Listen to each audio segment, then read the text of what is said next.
The Great Hall of the Galactic Concord was built to humble visitors. Its ceiling stretched so high that clouds sometimes formed beneath the crystal dome. The walls were carved from stone taken from 17 different worlds, one for each species that had earned membership in this ancient alliance. Delegates from across the galaxy gathered here to discuss trade, borders, and the endless small conflicts that arose when so many civilizations tried to share the stars.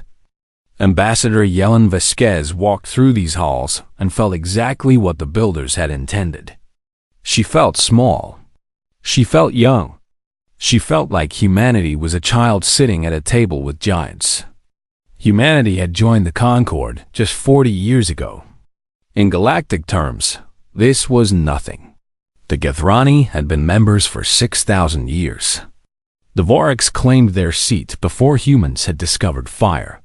Even the newest members besides humanity, the insectoid Kyrix, had been part of the Concord for 3 centuries.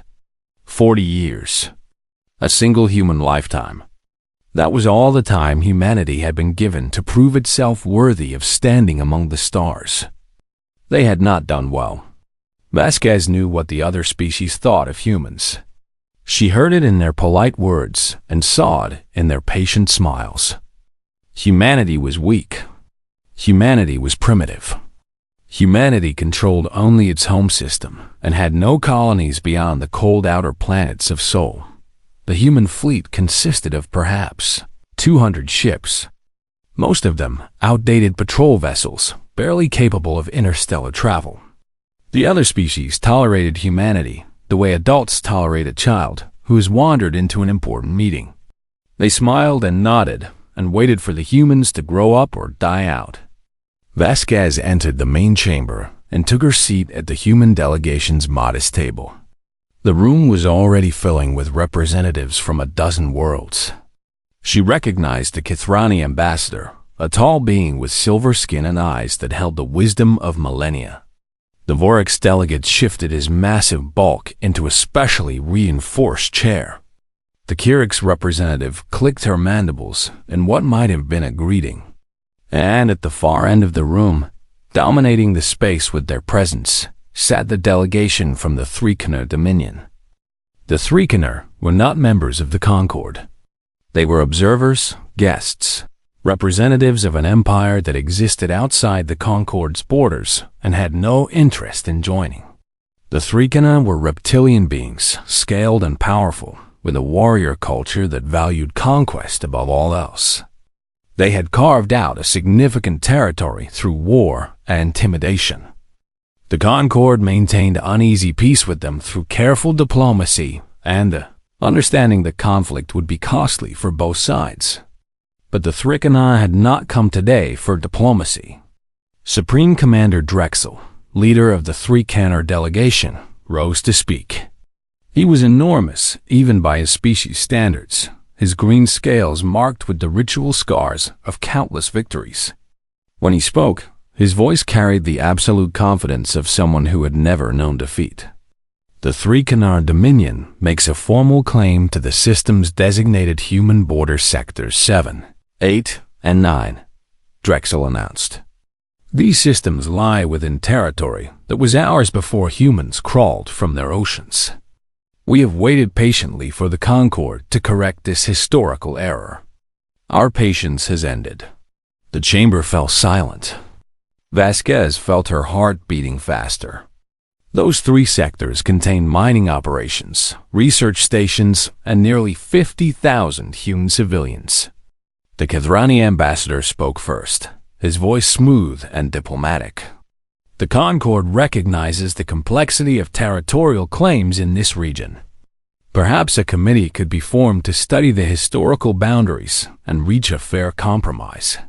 There will be no committee, Drexel said. There will be no study. The humans will withdraw from these sectors within 30 standard days. If they do not, the Threekener Dominion will remove them. Vasquez stood. Every eye in the chamber turned to her. She was painfully aware of how small she must look compared to the massive aliens around her.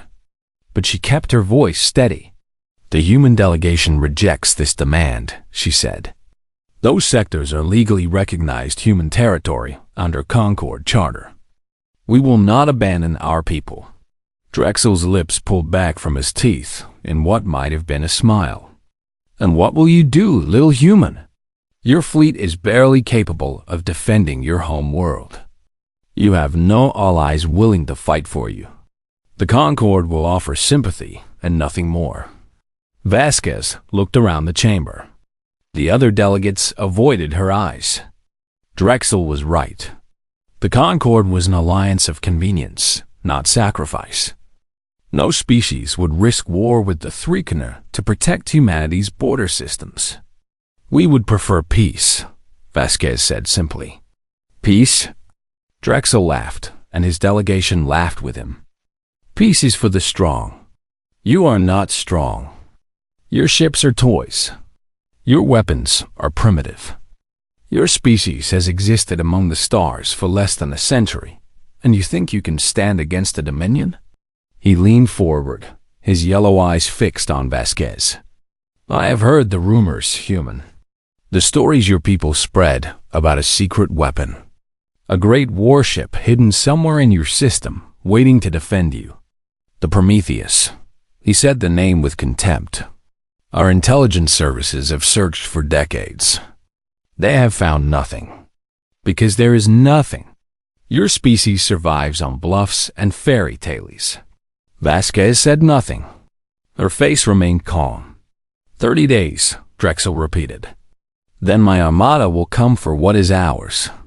And the galaxy will watch humanity learn its place. The session ended. Delegates filed out, many of them offering Vasquez sympathetic looks, but nothing more. The Kethrani ambassador paused beside her. I am sorry, he said quietly. We cannot intervene. The cost would be too great. Perhaps if you negotiate, surrender some territory, the Threekener might be satisfied. And if they come back for more? Vasquez asked.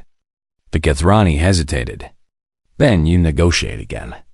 It is how the weak survive among the strong. He walked away, leaving Vasquez alone in the emptying chamber. That night, Vasquez returned to Earth.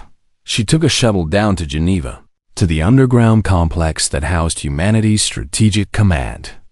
Armed guards checked her credentials at 7 different checkpoints. She passed through doors that could withstand nuclear strikes. Finally, she reached the innermost chamber, where the people who truly controlled humanity's fate were waiting. Admiral James Chun sat at the head of the table. He was an old man, his hair white, his face lined with years of service. But his eyes were sharp, and when he spoke, everyone listened. We've received the reports, Chun said. The Threekener are assembling their armada. Intelligence estimates 800 warships. They're not hiding it. They want everyone to see. They want to make an example of us, said General Okonkwo, commander of Earth's defense forces. Show the galaxy what happens to weak species that don't know their place. Can we evacuate the border sectors? Someone asked. Not in 30 days. Not without casualties. Can we negotiate? Offer something they want? They want submission. They want us to kneel. If we do it once, we'll do it forever. The room fell silent. Vasquez watched the faces around the table. These were humanity's leaders, the people responsible for 8 billion lives on Earth and another 100 million scattered across the solar system. They all looked tired. They all looked afraid. Except Admiral Chun. There is another option, Chun said quietly. The room grew very still. The Prometheus, someone whispered. Chun nodded. We built it for exactly this situation. A threat too great to ignore, an enemy too strong to fight with conventional forces. It's been waiting for 40 years. The question is whether we're ready to reveal it. If we use it, everything changes, Okonkwo said. Every species in the galaxy will see what we're capable of. Some will fear us. Some will try to destroy us before we grow stronger. And if we don't use it, we die, Chun replied. Or worse, we live as slaves, giving up territory whenever someone stronger demands it, watching our people suffer because we were too afraid to defend them. He looked around the table. I didn't build the Prometheus so it could sit in the dark forever. I built it so my children and grandchildren could look at the stars without fear. The Threekener have given us no choice. Vasquez spoke up. They don't believe it exists. Drexel called it a fairy tale. Then we'll show them it's real, Chun said. And we'll pray they're smart enough to stop before we have to demonstrate everything it can do. 3 weeks later, the Threekener Armada launched. 800 warships, the largest fleet assembled in a century, moving toward human space with weapons charged and shields raised. Supreme Commander Drexel broadcast his advance across every channel, inviting the galaxy to watch humanity fall. The Concorde sent messages urging negotiation. Humanity sent no response. In the void of space, at the edge of the solar system, something stirred. Something that had waited in the darkness for 40 years. Something that humanity had built in secret, with sweat and sacrifice and the desperate hope that it would never be needed. The Prometheus was waking up. And for the first time in galactic history, the ancient powers of the Concorde began to wonder if they had made a terrible mistake in dismissing the young species from Earth. But by then, it was far too late for wondering. The Armada was coming, and humanity was done running. Admiral Korath stood on the command bridge of the Dominion's Wrath, watching the stars streak past as his Armada traveled at faster than light speeds toward human space. 800 warships followed his flagship, arranged in the traditional Threekener attack formation that had crushed 17 civilizations before humanity had even discovered electricity. This mission was beneath him. Everyone knew it, though no one dared say it aloud. Korath had conquered empires. He had broken fleets that numbered in the thousands. He had earned his scales through decades of brilliant tactics and merciless execution. And now Supreme Commander Drexel had assigned him to this task, defeating a species so weak that they barely qualified as a threat. But Korath understood politics. Drexel wanted a spectacle. He wanted the galaxy to watch the Threekener crush humanity with overwhelming force, sending a message to any other species that might consider resisting Dominion expansion. And Drexel wanted his most famous admiral leading the assault to make certain the victory would be absolute. So Korath had accepted the mission without complaint. He would destroy the human fleet, occupy their border systems, and be home in time for the spring feast. Perhaps he would even find some small challenge in the operation. Some human commander with enough courage to make the battle interesting for a few hours. The bridge doors opened, and Sub-Commander Vrex entered with a data tablet in his clawed hands. Vrex was young and eager, recently promoted after distinguishing himself in a minor border skirmish. Korath tolerated him because the young officer's enthusiasm reminded him of his own early years. "Admiral, we've crossed into neutral space," Vrex reported. Long-range sensors show no unusual activity. The human fleet remains concentrated around their inner planets, exactly as intelligence predicted. "Cowards," Korath said without heat. "They know they cannot win in open space, so they huddle close to their homeworld and pray for mercy. Should we increase speed, Admiral? We could reach their border systems within 3 days instead of 5. Korath considered the suggestion. There was no tactical reason to rush. The humans posed no threat that required urgency. But he was growing bored, and the prospect of ending this tedious assignment early appealed to him. Before he could respond, a communications officer spoke up from her station. "Admiral, we're receiving a transmission. Audio only, on an obsolete frequency. Source? Unknown, sir. The signal appears to be coming from empty space, approximately 2 light hours ahead of our position." Korath's eyes narrowed. "Play it." Static filled the bridge, followed by a voice. It was female, speaking the standard galactic language with a human accent. The tone was calm and professional, like someone reading a routine announcement. "This is Captain Elena Chun of the Earth vessel Prometheus. 3 Armada, you have entered restricted space. I am requesting that you halt your advance and withdraw to the neutral boundary. This is your first and only warning." Prometheus out. Silence followed. Korath felt the eyes of his bridge crew on him, waiting for his reaction. Then he laughed. It started as a low chuckle and built into a genuine roar of amusement. His officers exchanged uncertain glances, then began laughing as well, though their laughter sounded more nervous than entertained. "The Prometheus," Korath said, shaking his head. "The legendary ghost ship that humans whisper about to frighten children. They actually have someone pretending to command it." He turned to his sensor officer. "Scan the source coordinates. What do you find?" The officer worked her instruments for several moments. "Nothing, Admiral. Empty space. No ships, no stations, no debris. The transmission appears to have originated from a small automated relay probe. A probe broadcasting threats from a ship that doesn't exist." Korath smiled, showing rows of sharp teeth. "The humans are even more pathetic than I expected. They've sent us a bluff wrapped in mythology." "Should we destroy the probe, Admiral?" Rex asked. "Why bother? It will make a good story when we return home. The brave human captain, threatening an armada with a fairy tale." Korath gestured to the communications officer. "Forward that transmission to every ship in the fleet. Let them all enjoy the joke."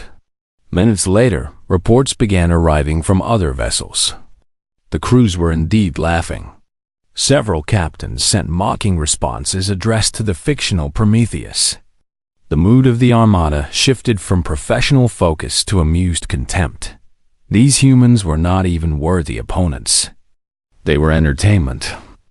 Korath settled into his command chair and ordered the fleet to continue at standard speed. There was no reason to rush. He wanted to savor the approach, give his crews time to anticipate the victory that awaited them. Perhaps he would even record his own response to this Captain Chen, whoever she really was. A final insult before he erased her species from history. 3 hours later, another transmission arrived. Admiral Korath of the Dominion's Wrath.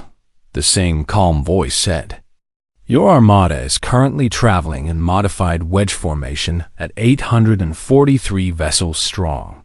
Your flagship is positioned at coordinates bearing 7-7-Mark-3. Your personal service record includes 11 major campaigns with 0 defeats. Your preferred tactical approach involves overwhelming initial strikes, followed by systematic elimination of surviving resistance." Korath sat up straighter in his chair. "I have just transmitted a complete technical analysis of your fleet to your personal channel," the voice continued. "It includes shield frequencies, weapon specifications, and crew manifests for every ship in your formation. This information was gathered by Prometheus sensor systems currently tracking your armada from a distance you cannot detect." The communications officer's face went pale. "Admiral, she's right. A data packet just arrived on your private frequency. It's accurate. Completely accurate. We ask you to reconsider your current course," Captain Chun said. "Humanity does not wish to demonstrate what we have built. We would prefer peace. But if you force our hand, we will defend ourselves with everything we possess. This is my final communication. The next time you hear from us will be when you can see us. Please make a wise decision." The transmission ended. Korath stared at the viewscreen, his amusement gone. Around him, his officers had fallen silent. The data packet's contents were now being reviewed by his intelligence staff, and their expressions confirmed what the human had claimed. The information was perfect. Every detail correct. How? Vrex whispered. How could they know all this? They couldn't, Korath said, but his voice lacked conviction. Their technology is primitive. Their sensors are decades behind ours. This must be. They must have a spy. Someone in our fleet transmitting information. A spy who knows the shield frequencies of 800 ships. The sensor officer shook her head. That's not possible, Admiral. That information is compartmentalized. No single person could access all of it. Korath stood and walked to the main view screen. He stared at the stars ahead, thinking. His instincts, honed through decades of war, were telling him something was wrong.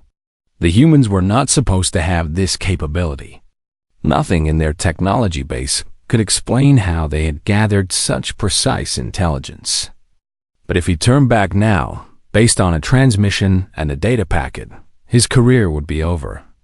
Drexel would strip him of rank and honor. The other admirals would laugh at the warrior who fled from a ghost story. Maintain course, Korath ordered. Increase sensor range to maximum.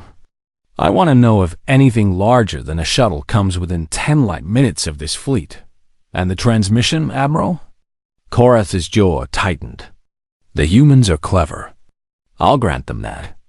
They found some way to intercept our communications, and they're using the information to frighten us.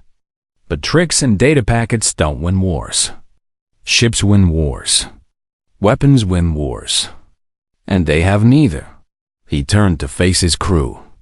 We continue to Earth, and when we arrive, we'll show these humans what happens to species that play games with the Threek in our dominion.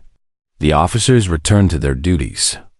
Though the earlier mood of amusement was gone, something had shifted in the air of the bridge. Doubt had crept in, and doubt was dangerous before a battle. Korath returned to his chair and pulled up the data packet on his personal screen. He scrolled through the information, growing more unsettled with each page.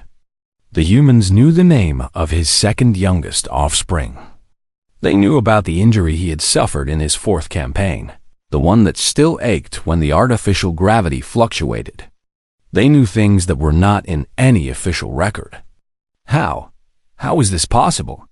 He closed the file and stared at the approaching stars. Somewhere out there, if the human captain was telling the truth, a ship was watching them. A ship that had remained hidden from Threekina sensors for 40 years. A ship that could track an armada across light years and gather intelligence that should have been impossible to obtain. The Prometheus. Korath told himself it was still a bluff. A sophisticated bluff, certainly, but a bluff nonetheless.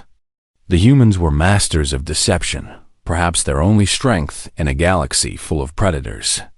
They had somehow learned to play the game of appearances better than anyone expected. It would not save them. Nothing would save them. But as the Armada continued toward Sol, Admiral Korath found that he could not shake the feeling that something was terribly wrong. And for the first time in his long career, he began to wonder if he was sailing into a Tior de Thuran Armada crossed into the Sol system on a bright Tuesday morning. Earth time. Admiral Korath had chosen the approach vector carefully, bringing his fleet through the outer boundary near the orbit of Neptune. From there, they would sweep inward toward Earth, destroying any resistance they encountered along the way. The journey had been uneventful. No human ships had appeared to challenge them. No more mysterious transmissions had arrived from the fictional Prometheus. Korath had begun to relax, convinced that the earlier communications had been nothing more than psychological warfare. Clever, yes. Effective at creating momentary doubt, but ultimately meaningless against 800 warships and 20 million trained warriors.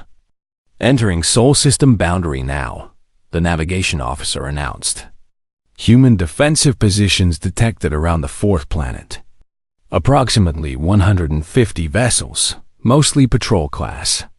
Korath studied the tactical display. The human fleet was pathetically small, barely worth the attention of his advanced squadrons. They had positioned themselves to protect Earth and the inner colonies, abandoning the outer system entirely. It was the defensive posture of a species that knew it was going to lose. "Should we engage the defensive fleet immediately, Admiral?" Sub-Commander Vrex asked. "No, we'll secure the border systems first, as planned. Let them watch us take what we came for. Let them understand that resistance is futile." Korath smiled. "Fear is a weapon too." The Armada continued inward. Hours passed. They passed the orbit of Uranus without incident. Then Saturn. The gas giant's rings glittered in the distant sunlight as the three-canal warship swept by in perfect formation. "Admiral, something strange on the sensors." The sensor officer's voice was uncertain. "I'm detecting an anomaly near Neptune's orbit." "Behind us." "Behind us?" Korath frowned. "What kind of anomaly?" "I'm not sure, sir. The readings are... the sensors keep resetting. Like something is interfering with them. Solar radiation? A malfunction? Unknown. The interference is localized to a specific region approximately 30,000 kilometers to our rear. It's not affecting the rest of our sensor grid." Korath felt a cold sensation crawl up his spine. He pushed it down. There was nothing behind them. They had passed through that region without detecting anything. Whatever the officer was seeing, it had to be a technical glitch. "Run a diagnostic on the sensor array," he ordered. "And keep monitoring. Report any changes." "Yes, Admiral." The Armada continued forward. Jupiter loomed ahead, a massive sphere of swirling storms and poisonous clouds. Korath admired the planet's brutal beauty. Humans called it the king of their system. Soon it would belong to the Dominion, along with everything else in this insignificant solar system. "Admiral," the sensor officer's voice had changed. There was fear in it now. "The anomaly is moving. It's keeping pace with us." "That's impossible. We're traveling at combat speed." "I know, sir. But it's matching our velocity exactly. And..." She paused, her claws trembling over her instruments. "Admiral, I think it's getting closer." Korath turned to the main view screen. Visual confirmation. "Show me what's behind us." The screen shifted to display the space behind the Armada. For a moment, there was nothing but stars and the distant gleam of Neptune. Then something began to appear. At first, it looked like a shadow. A patch of darkness where stars should have been visible. The shadow grew larger, taking on shape and definition. Details emerged. Angular hull sections. Weapon ports along massive flanks. A command tower rising from a central body that seemed to stretch forever in both directions. The bridge fell completely silent. The ship that appeared on the view screen was unlike anything Korath had ever seen. It dwarfed his flagship. It dwarfed battle stations. It was a fortress given engines, a city given weapons, a nightmare given form and purpose. The sensor officer's voice came out as a whisper. "Confirm contact. One vessel. Length approximately 12 kilometers. Width 2 kilometers. Mass. Mass readings are off the scale, Admiral. I've never seen anything this large that wasn't a space station. 12 kilometers. Korath's flagship was barely 600 meters. The entire three-canal Armada could have fit inside this monster's hull with room to spare. The Prometheus, someone breathed. The communications panel lit up. An incoming transmission on the standard hailing frequency. Korath stared at it for a long moment, then nodded for his officer to accept. Captain Elena Chun appeared on screen. She was sitting in a command chair on a bridge that looked disturbingly calm. No alarms flashing. No crew rushing to battle stations. Just quiet efficiency, as if the appearance of this impossible ship was simply another day at work. "Admiral Korath," Chun said, "I asked you to turn back." I explained that we did not wish to demonstrate what we have built. You chose to continue. So now you see. This changes nothing, Korath said, but his voice lacked its usual conviction. One ship, no matter how large, cannot defeat an armada. You're bluffing, using size to frighten us like children afraid of the dark. Am I? Chun's expression remained calm. Your fleet has 843 vessels. Total crew complement of approximately 20 million. Combined firepower capable of devastating a medium-sized planet. I know this because we've been tracking your every movement since you crossed the neutral boundary. She paused. I also know that 17 of your ships are currently experiencing minor fluctuations in their shield generators. I know that the Dominion's Wrath has a slight misalignment in its primary targeting computer. I know that you've been unable to sleep properly since you received my second transmission. Korath felt his scales flush with anger and something else. Fear. Real fear. The kind he hadn't experienced since his first battle as a young officer. How do you know these things? He demanded. Because we've been watching you for 40 years, Admiral. Not just your fleet. Your entire civilization. We know your weapons, your tactics, your strengths, and your weaknesses. We know everything. Because we had to. Because we were small and afraid. And the only way to survive was to understand every threat before it could destroy us. Chun leaned forward slightly. The Prometheus is not a bluff. It is the result of 4 decades of preparation by a species that understood what the galaxy truly is. A dangerous place where the weak are conquered and the strong take what they want. Humanity decided to become strong, but we also decided that we would never become like you. Surrender, Korath said, the word coming out automatically. Surrender and we will spare your crew. Chun smiled, and there was something sad in her expression. I'm offering you the same courtesy, Admiral. Turn your fleet around. Go home. Tell your leaders that Earth is not worth the cost. Because if you continue, we will defend ourselves. And I promise you, what happens next will change the galaxy forever. You can't fight 800 ships, Korath said. Even a vessel that size cannot withstand concentrated fire from an entire armada. You're wrong, Chun said simply. But I understand why you believe that. Your experience tells you that size has limits, that numbers eventually overwhelm any single opponent. It's a reasonable assumption based on everything you know about warfare. She paused. Unfortunately for you, the Prometheus operates outside those assumptions. She straightened in her chair. I'm going to give you 5 minutes to make a decision. If you turn around and begin withdrawing, we will hold position and allow you to leave peacefully. If you advance or attack, we will respond. This is your final opportunity. The transmission ended. Korath stared at the view screen, where the massive silhouette of the Prometheus hung in space like a dark moon.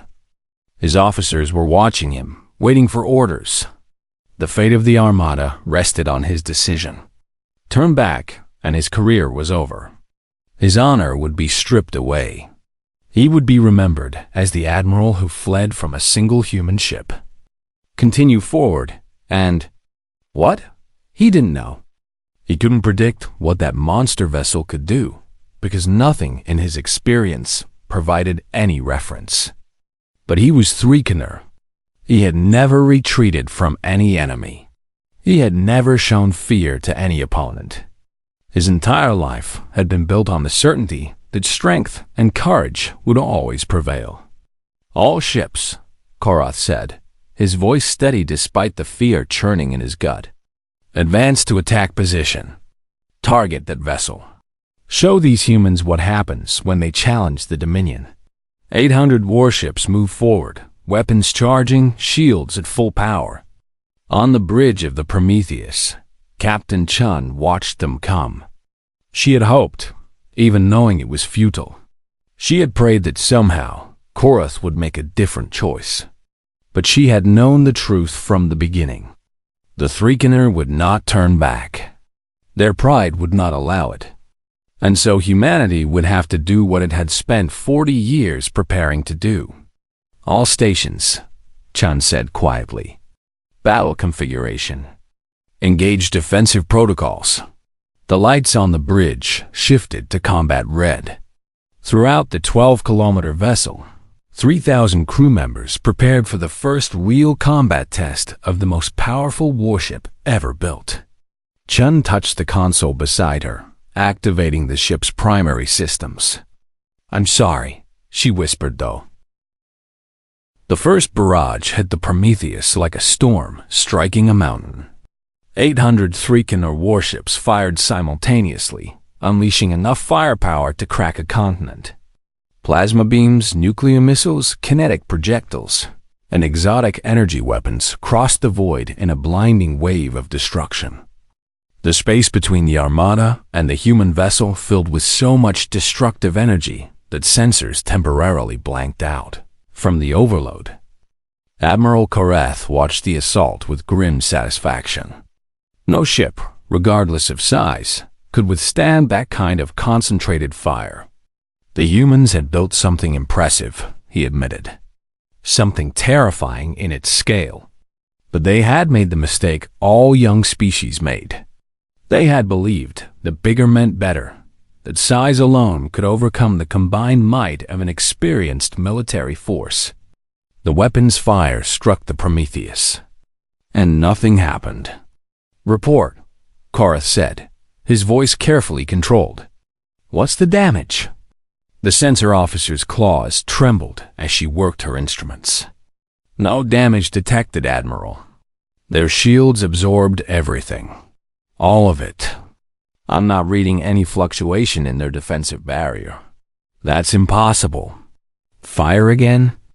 All ships. Continuous barrage." The Armada responded instantly. Weapon after weapon discharged, pouring an endless stream of destruction toward the human vessel. The Prometheus sat motionless in space, accepting the assault without any visible response. Its shields glowed faintly as they converted the incoming energy into harmless light, like a creature breathing in fire and exhaling nothing but warmth. For 3 full minutes, the Threekener Armada fired everything it had. Ships depleted their primary weapon reserves and switched to secondaries. Missiles that had been hoarded for emergencies were launched in desperate salvos. Captains shouted orders, crews worked frantically, and the darkness of space became a continuous flash of violence. The Prometheus remained unharmed. "Admiral," the sensor officer said, her voice hollow with shock, "I'm analyzing their shield technology. It's not like anything in our databases. It appears to be some kind of adaptive barrier that redistributes incoming energy across its entire surface. The more we fire, the more efficiently it disperses the damage. Then we concentrate fire.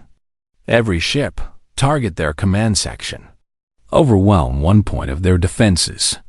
The Armada adjusted its aim, focusing all weapons on the Prometheus's command tower. The concentrated beam of destruction was bright enough to be visible from Earth. Enough power to vaporize a small moon struck a single point on the human vessel's shields. The shields flickered.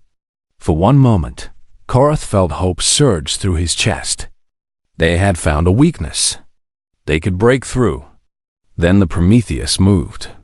The massive ship accelerated with impossible grace, sliding out of the concentrated beam like water flowing around a stone.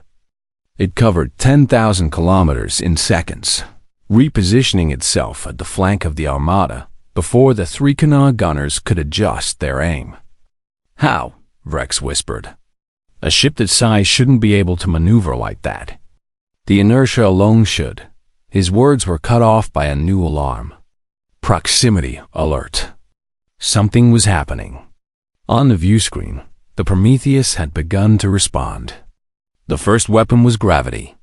Korath had heard rumors of theoretical technology that could manipulate gravitational fields, but he had dismissed such talk as fantasy. The Threekener had been studying the concept for centuries without success. No one had managed to weaponize gravity. The humans had. A pulse of distorted space emanated from the Prometheus, striking a formation of 12 Threekener destroyers. The ships didn't explode. They twisted. Their hulls crumpled like paper, crushed by gravitational forces that exceeded anything their structures were designed to withstand. In seconds, 12 warships became 12 bowls of compressed metal, their crews dead before they could even scream. "Fall back," Korath shouted. All ships increased distance. But the Prometheus was faster. It moved through the Armada like a predator through a school of fish, always appearing where the Threekener ships were most concentrated. Its weapons fired continuously, each one different from the last. Energy beams that bypass shields entirely. Missiles that seemed to phase through hull plating before detonating. Electronic warfare that turned the Threekener ships' own systems against them. A cruiser near Korath's flagship suddenly went dark. Its running lights died. Its engines failed. It drifted helplessly as its crew struggled to restore basic functions. Then its weapons came back online, but they weren't firing at the Prometheus. They were firing at other Threekener ships. "The humans have taken control of the vessel," someone shouted. "Destroy it," Korath ordered. "Any ship that falls under enemy control, destroy it immediately." More ships began to turn, their weapons blazing against their own fleet. The formation dissolved into chaos. Captains couldn't tell friend from foe. The Prometheus had somehow infected the Armada's communication network, turning every tactical channel into a liability. Through it all, Captain Chun's voice broadcast on an open frequency. Not taunts or threats. Status updates. Threekener vessel Burning Faith has been disabled. Crew are evacuating to escape pods. Marking pods as protected zones. Threekener vessel Storm of Conquest has sustained critical damage. Life support failing. We are deploying emergency rescue drones. Threekener vessel Dominion's Pride has been destroyed. Scanning for survivors. 3 escape pods detected. Rescue operations commencing. She was keeping score, but not of kills. She was tracking the survivors, protecting the escape pods, sending human drones to rescue Threekener crews from crippled ships. Even as the Prometheus tore through the Armada, it was trying to minimize casualties. Korath couldn't understand it. This was not how war was fought. You destroyed your enemies completely. You showed no mercy. You made certain they could never threaten you again. The humans had the power to annihilate his entire fleet, and they were using it to disable instead of destroy, to wound instead of kill. Why? 11 minutes after the battle began, it was over. The Threekener Armada had ceased to exist as a fighting force. 400 ships had been destroyed outright. 300 more drifted without power, their crews alive but helpless. The remaining vessels were scattered, their captains too shocked or afraid to continue fighting. Escape pods dotted the battlefield like seeds scattered across a field, each one protected by human drones that prevented any weapon fire from reaching them. The Dominion's Wrath still had power, but its weapons were offline. Its shields had failed somewhere around the 7-minute mark. Its engines had been surgically disabled by a precision strike that left the rest of the ship intact. Admiral Korath sat in his command chair, surrounded by officers who looked as broken as their fleet. The view screen activated. Captain Chun appeared once more. She looked tired now. Her eyes held no triumph, no satisfaction. If anything, she looked like someone who had just completed a terrible but necessary task. "Admiral Korath," she said, "your fleet is defeated. You have lost 412 ships and approximately 8 million crew members. The survivors, numbering roughly 12 million, are being recovered and will be returned to Threekener territory unharmed."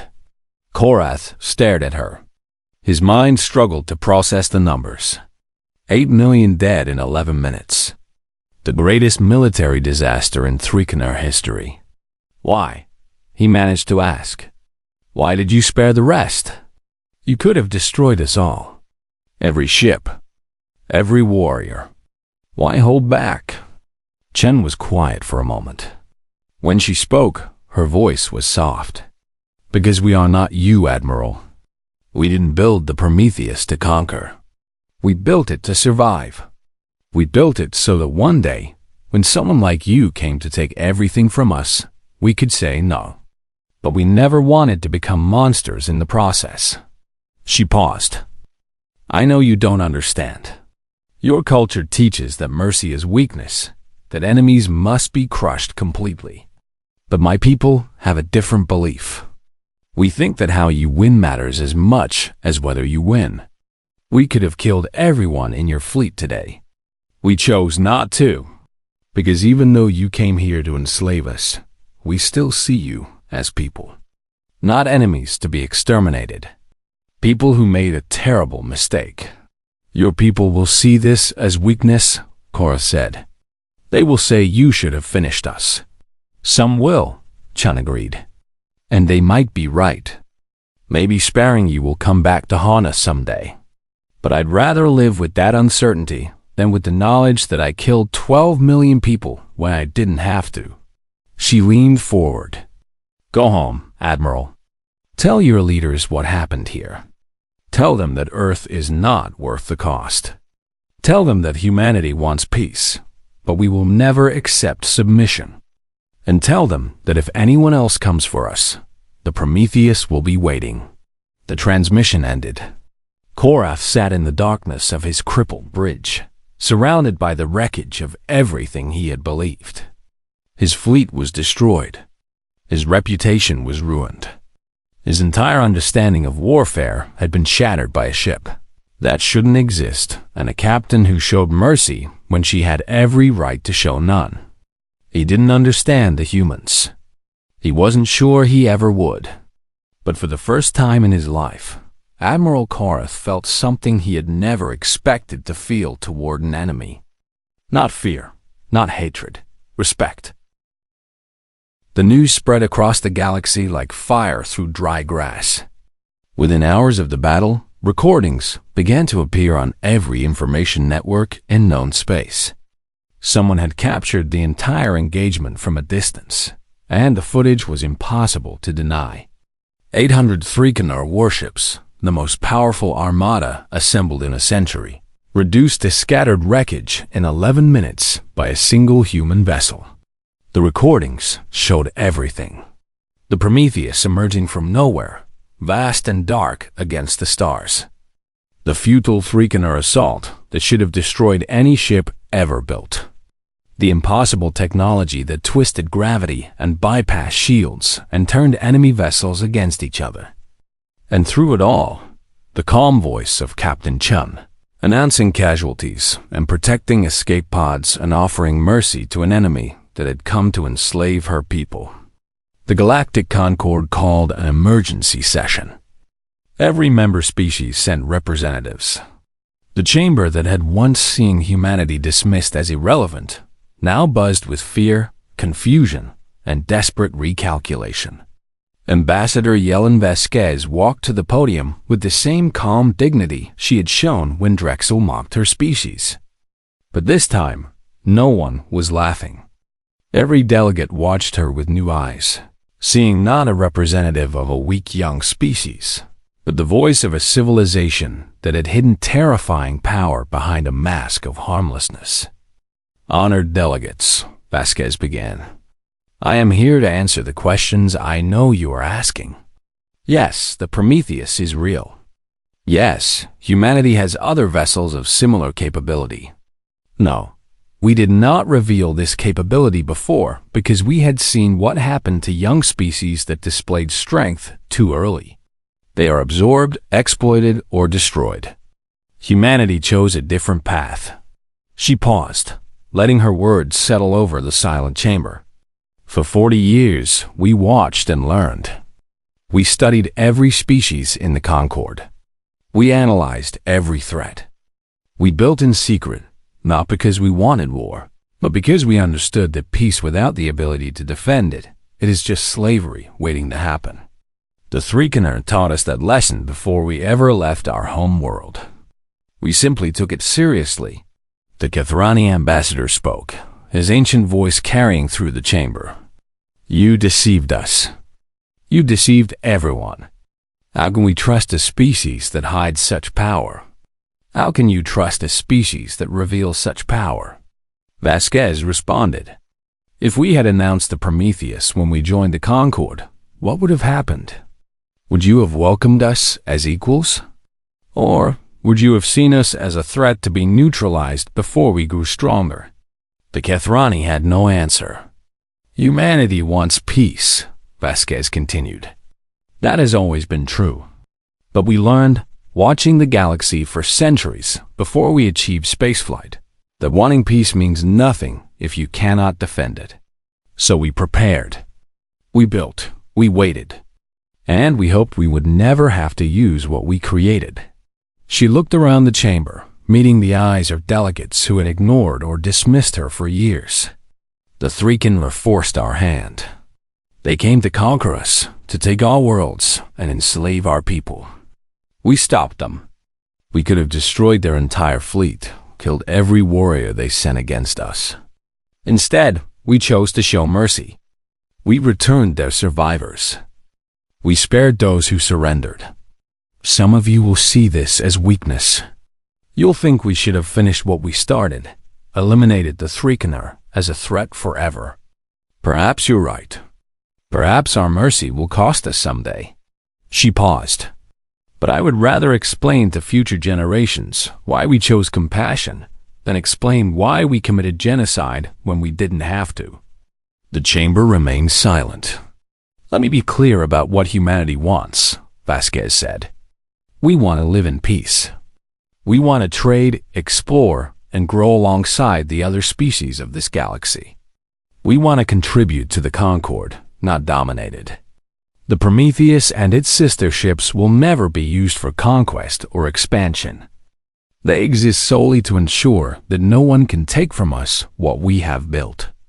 She straightened, her voice growing stronger. But understand this. If anyone else comes for our worlds, our people, our freedom, we will defend ourselves. We are done pretending to be weak. We are done hoping that others will protect us. Humanity stands on its own feet now, and we will never kneel again. The session ended without resolution. Delegates scattered to send urgent reports to their governments.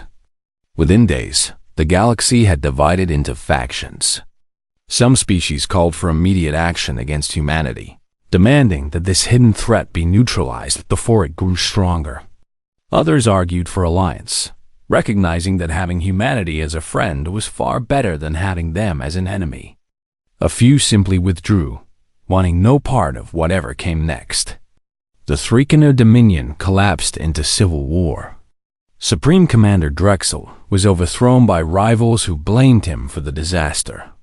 Admiral Korath, surprisingly, was not punished. Some said he was too broken to be worth destroying. Others whispered that he had become something different, changed by his encounter with the humans. He disappeared from public life, and no one knew where he had gone. Back on Earth, Captain Elena Chun oversaw the Prometheus as it returned to its hidden berth in the shadow of Neptune's largest moon. The crew worked silently, checking systems and repairing minor damage. There was no celebration, no victory parade, just quiet efficiency and the heavy weight of what they had done. Chun retired to her quarters and activated her personal log. "Battle report complete," she said, her voice tired. "Casualties among Prometheus crew, 0. Damage to vessel, negligible. Enemy casualties, approximately 8 million killed, 12 million survived and returned to Threekener territory." She paused, staring at the wall of her small cabin. 8 million, she repeated. 8 million people who would be alive today if their leaders had chosen differently. 8 million families who will never see their loved ones again. I tell myself we had no choice. I tell myself they came to enslave us, that we were defending our homes and our children. And that's true. She closed her eyes. But it doesn't make the weight any lighter. Humanity wanted to be known for our art, our music, our philosophy. We wanted to show the galaxy that a young species could contribute something beautiful to the universe. Instead, we'll be remembered for this. For the ship that shouldn't exist, appearing from the darkness to shatter an armada. She opened her eyes again. Maybe someday that will change. Maybe future generations will remember us for something better than weapons and war. I have to believe that's possible. Otherwise, what was the point of any of this? Chun stood and walked to her viewport, looking out at the distant stars. The Prometheus will wait in the dark, ready to defend us if anyone else decides to test humanity's resolve. I hope it stays there forever. I hope it rusts and decays and becomes a footnote in history, proof of a threat that never materialized because the galaxy learned to leave us alone. She touched the cold glass of the viewport. But until that day comes, we'll be watching. We'll be preparing.